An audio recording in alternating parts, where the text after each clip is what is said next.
ऐसे कौन से 7 खाने कि जो आपके लिए ज़रूरी हो जाते हैं जब आपका मसल लॉस हो रहा हो, जब आपके मसल लटक रहे हों।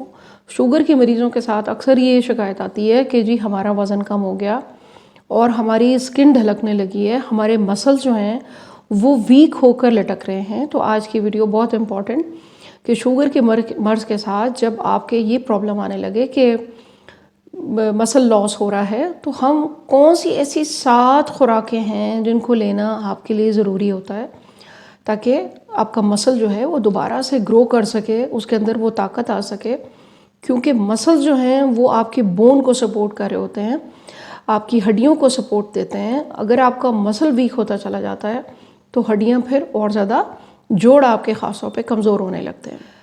मसल्स जो हैं ये प्रोटीन के बने हुए होते हैं और प्रोटीन की अमाइनो एसिड्स के चेन्स होते हैं जिससे ये प्रोटीन बनती है और वो प्रोटीन हमारे मसल्स को बनाती है। हमारे दवाओं के साथ और हमारे मर्ज़ के साथ ये प्रॉब्लम आने लगती है कि एंटीऑक्सीडेंट अगर हम नहीं ले रहे, एंटी इन्फ्लेमेटरीज़ हम नहीं ले रहे साथ साथ, तो फिर वो वज़न भी कम होने लगता है। क्योंकि डाइट में आप पहले ही कंट्रोल कर रहे होते हैं सब चीज़ें। ख़ास तौर पे वो लोग जो ये शिकायत कर रहे हैं कि हमारा वज़न गिर रहा है, हमारे बाजू पतले हो गए हैं, हमारी टांगें बहुत मसल वीक हो गए हैं, चला नहीं जा रहा, रोज़मर्रा के काम नहीं हो रहे। तो हमें समझना पहले ये है कि जब आप डाइट कंट्रोल करने लग जाते हैं, हर शख्स अफोर्ड नहीं कर सकता चीज़ों को, लेकिन आपको आज इकोनॉमिकल चीज़ें बताऊंगी कि जो आप वक्तन फ़वक्तन अपनी डाइट का हिस्सा बना लें तो आपका मसल लॉस नहीं होगा। आपका अगर हो चुका है या आप वीकनेस की तरफ जा रहे हैं तो फिर वो इम्प्रूवमेंट आपकी हो जाएगी। अगर मैं ये बात करूं कि डेली आपको कितना प्रोटीन चाहिए होता है, तो एवरेज अगर देखें 1.5 ग्राम पर केजी वेट के हिसाब से, यानी अगर आपका वज़न 50 किलो है, 60 किलो है, तो 1.5 को उससे मल्टीप्लाई कर लें। इतने ग्राम प्रोटीन सारा दिन में आप लेंगे तो आपको उससे फ़ायदा पहुंचेगा। ये जो हम एनिमल प्रोटीन लेते हैं, ये प्रोटीन अंदर जाकर हमारे जिस्म में ये अमाइनो एसिड्स की चेन्स टूटती हैं और टूटने के बाद ये प्रोटीन फिर हमारे जिस्म की प्रोटीन के साथ मैच करके तब जाके वो आपके जिस्म का हिस्सा बनती है। इसके लिए आपको हेल्दी लाइफस्टाइल और बैलेंस डाइट की ज़रूरत होती है। सिर्फ प्रोटीन को खा लेना इस मसले का हल नहीं होता। प्रोटीन के साथ थोड़ा सा अच्छा कार्बोहाइड्रेट और अच्छी फ़ैट, ये सारी चीज़ें वेजिटेबल मिलाकर जब आप लेते हैं तो तब ये तमाम अमाइनो एसिड्स, ये मिनरल्स, ये चीज़ें आपके जिस्म का फिर हिस्सा बनती हैं। अगर प्रोटीन डाइट की बात की जाए तो सबसे इकोनॉमिकल, सबसे अच्छा जो हेल्दी ऑप्शन है वो है अंडे, एग्स। एग्स के अंदर लियोसीन एक ऐसा अमाइनो एसिड मौजूद है जो प्रोटीन की बिल्डअप करने में, जो आपके मसल को बिल्डअप करने में हेल्प करता है। आपके हार्ट के मसल हों या आपके दूसरे स्केलेटल मसल्स हों, तो इसके अंदर कोलेस्ट्रॉल की कंटेंट मौजूद है, इसके अंदर आपकी प्रोटीन मौजूद है, इसके अंदर और जो है वो न्यूट्रिएंट्स मौजूद हैं। तो एग्स जो है वो, अंडे बहुत अच्छी हेल्दी ऑप्शन है शुगर के मरीज़ों के लिए। आप बॉइल्ड फॉर्म में खाएं, आप ऑमलेट के साथ और चीज़ें मिलाकर खाएं, आपके लिए बहुत हेल्दी है। इसके अलावा दूसरा ऑप्शन है जी सैल्मन फ़िश। हर किसी को अवेलेबल नहीं होती, लेकिन जिन लोगों को अवेलेबल है उनके लिए बहुत अच्छा ऑप्शन है सैल्मन फ़िश। इसके अंदर जो फ़ैट मौजूद है, जो प्रोटीन मौजूद है, वो आपके हार्ट हेल्थ के लिए बहुत बेहतरीन है, हार्ट के मसल्स को बनाएगा। 85 ग्राम इस सैल्मन फ़िश का जो है उसके अंदर 17 से 18 ग्राम आपको प्रोटीन मिल जाती है। तो ये एक बहुत अच्छा ऑप्शन होता है। इसको स्टीम करके, बॉईल करके, हल्की आंच पे कुक करके मुख्तलिफ़ चीज़ों के साथ मिला के खाया जाता है, सैलड्स के साथ या वैसे ही अपने किसी स्नैक वगैरह के साथ। तो ये एक बहुत अच्छी ऑप्शन है। जिन लोगों के मसल्स वीक हो रहे हैं वो सैल्मन फ़िश को अपनी डाइट का हिस्सा बनाएं। शुगर के मरीज़ों के लिए जिनके मसल जो हैं वो वीक हो रहे हैं, मसल लटक गए हैं, मसल लॉस हो रहा है, उनके लिए एक बहुत अच्छा हेल्दी ऑप्शन तीसरा जो है वो है किनवा। किनवा के अंदर वो तमाम अमीनो एसिड्स मौजूद हैं कि जो आपकी प्रोटीन चेन को बनाने में हेल्प करेंगे, जो आपके मसल को बिल्डअप करते हैं। किनवा एक सीड है, आप यूँ समझ लें ये सीड्स का एक ग्लूटेन फ्री आपके पास एक ऑप्शन है।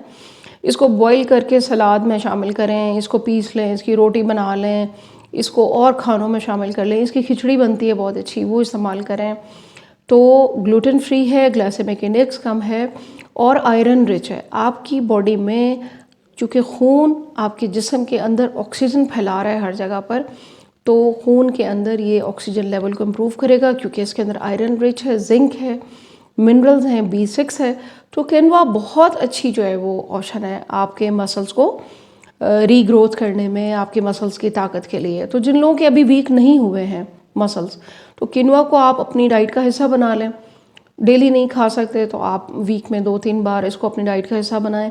आप देखेंगे आपको इम्प्रूवमेंट फील होगी। चौथा सबसे बड़ा जो हमारे पास एक फूड सोर्स है कि जिससे हम अपने मसल लॉस को बचा सकते हैं, या अगर मसल लॉस हो रहा है तो फिर आप उसको इम्प्रूवमेंट की तरफ ले जा सकते हैं, वो है बादाम। एक मुट्ठी भर बादाम में 6 से 7 ग्राम तक प्रोटीन आपको मिल जाता है। इसके अंदर ओमेगा 3 मौजूद है, इसके अंदर गुड फैट मौजूद है जो आपके हार्ट हेल्थ के लिए, आपके मसल्स के लिए बहुत अच्छा होता है। बादाम को आप अपने मुख्तलिफ खानों में इस्तेमाल कर सकते हैं। बादाम का आप दूध बना लें, पानी डाल के शेक बना लें, 2 बार उसको ऐसा छान लें, फिर पानी डालें। इसी दूध को आप अपने खानों में, जो भी आप ड्रिंक पीते हैं, चाय पीते हैं, उसमें डाल लें।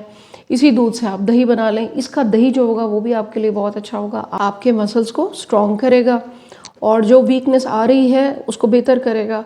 अगर रोज़ नहीं खा सकते तो हफ्ते में 3-4 दिन इन चीज़ों को आप अपनी डाइट का हिस्सा बना लें। ये सब चीज़ें आप अपने पास लिख लें, ताकि चीज़ें जब लिस्ट आउट हो जाती हैं तो फिर उनको मैनेज करना आसान होता है, उनको बनाना आसान होता है। सुनना और सुनकर फिर भूल जाना, इसीलिए प्रॉब्लम जो है वो हमारी लाइफ में आती हैं। हेल्दी लाइफस्टाइल का मतलब ये होता है कि हमने अपनी चीज़ों को साथ साथ बैलेंस करके लेके चलना होता है। ये नहीं होता कि एक दिन आप सारा दिन कार्बोहाइड्रेट ही खा रहे हैं, एक सारा दिन आप प्रोटीन ही खा रहे हैं, ऐसा नहीं होता। प्रोटीन के साथ आप थोड़े से अच्छे कार्बोहाइड्रेट और फैट अगर आप लेंगे तो आपको अच्छे रिजल्ट मिलेंगे, क्योंकि ये जिस्म का हिस्सा इजीली बन जाएंगे। फिर पांचवा बड़ा अच्छा हमारे पास जो ऑप्शन है वो है कॉटेज चीज़। कॉटेज चीज़ का एक बड़ा चम्मच जो होता है 9 ग्राम तक प्रोटीन आपको इसमें मिलता है। कॉटेज चीज़ के साथ अगर आप थोड़ा सा हेल्दी कार्बोहाइड्रेट जैसे कि थोड़ा सा पोटैटो या इस किस्म की चीज़ें मिलाकर अपने सैलेड के अंदर, तो आपको कितना हेल्दी मील मिल जाएगा।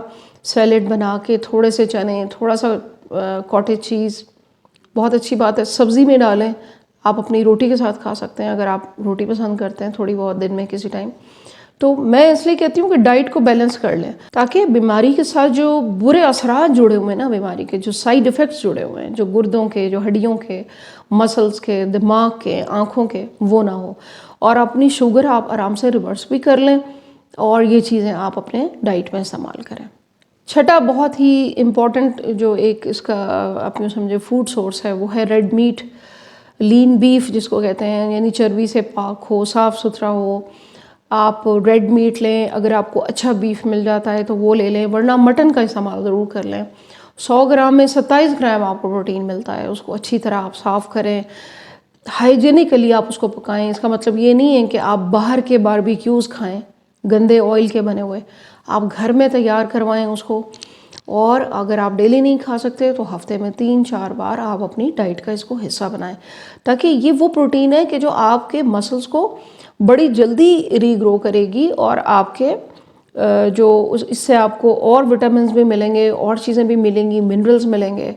तो इन चीज़ों को अपनी डाइट का हिस्सा बना लें। रेड मीट जो है वो बहुत अच्छा सोर्स है जिंक का, आयरन का, बी कॉम्प्लेक्सेस का, B6 का। और आयरन तो आपको चाहिए क्योंकि आपके ब्लड ने आयरन लेनी है और वो पूरे जिस्म में पहुंचानी है। खाली ब्लड का आपके जिस्म में घूमने का कोई फ़ायदा नहीं है।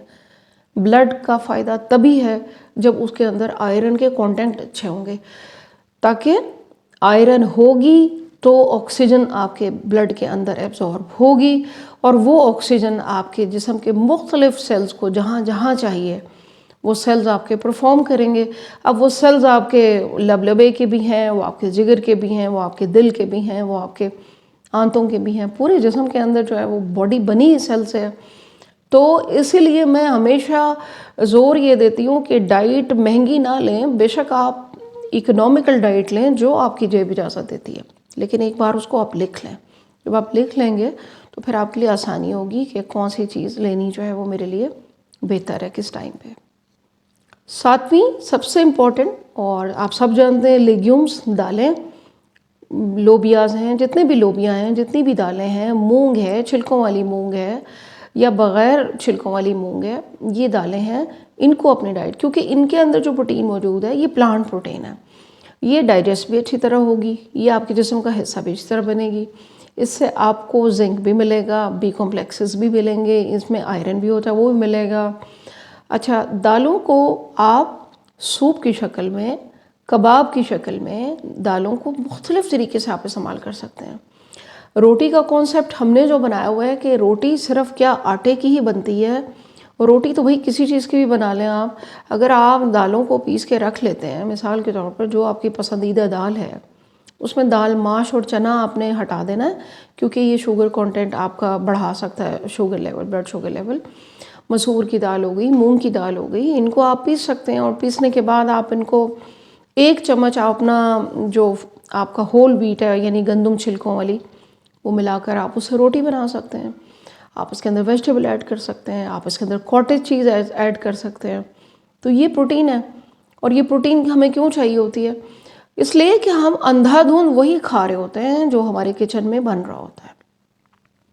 हम सिर्फ सुनते हैं और सुन के हम इग्नोर कर देते हैं। ये वो इम्पॉर्टेंट इन्फॉर्मेशन होती हैं जो मैं आपके साथ इस यूट्यूब के प्लेटफॉर्म पे शेयर करती हूँ। अब मेरा और आपका एक जो यूट्यूब के ज़रिए एक रिलेशनशिप बन गया है, तो मेरा ये फ़र्ज़ बनता है कि मैं आपको हेल्थ अवेयरनेस और ये तमाम चीज़ें मैं आप तक पहुँचाऊँ इस चैनल के थ्रू। और मेरी वीडियोस में आपने देखा होगा कि हमेशा मैं हेल्दी चीज़ें आप लोगों को बताती हूँ, ताकि आपके लिए अफोर्ड करना भी आसान हो और आप अपनी हेल्थ के ऊपर जो है वो कंप्रोमाइज़ ना करें। तो दुआ में याद रखिएगा, वीडियो शेयर कीजिएगा सबके साथ, और कमेंट सेक्शन में ज़रूर बताएं वीडियो कैसी लगी और किस किस को फ़ायदा हो रहा है। Thank you very much. अल्लाह हाफ़िज़।